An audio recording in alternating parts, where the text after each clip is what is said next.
கழட்டி போடுறது மாதிரி மொத்தத்தையும் கழட்டி அப்படியே பேகை க்ளோஸ் பண்ணி மூலையில் போட்டாங்க.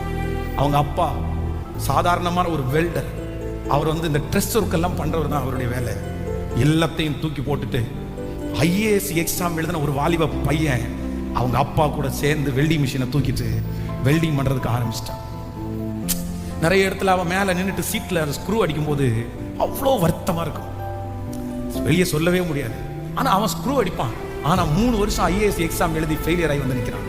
அவன் கற்பனை முழுக்க ஐஏஎஸ், ஆனா அவன் அடிக்கிறது ஸ்க்ரூ அடிச்சிட்டு இருக்கான். அவனை பார்த்து ஒரு நாள் சொன்னேன், டேய் நீ கவலைப்படாத, நீ தைரியமா இரு. நீ பாரு, அந்த ஐஏஎஸ் எக்ஸாம் எழுதி நீ சோர்ந்து போகாம வீட்டுல படுத்து கிடக்க கூடாது. எங்க அப்பா இவ்வளவு லட்சம் ரூபாய் எனக்காக செலவு பண்ணி நஷ்டப்பட்டாரு. ஏதோ ஒரு விதத்துல அவருக்கு ஒரு சின்ன ஒரு ஒத்துழைப்பாவது இருக்கணும்னு நினைச்சிட்டு மறுபடியும் நீ வேலைக்கு வந்திருக்கல, கர்த்தர் பாக்குறாரு. நீ ஸ்ட்ராங் ஆகு, நீ பலப்படு, நீ ஓடு, நீ செய் அப்படின்னு சொல்லி ஜஸ்ட் ஒரு சில வார்த்தைகள் மட்டும் அப்படியே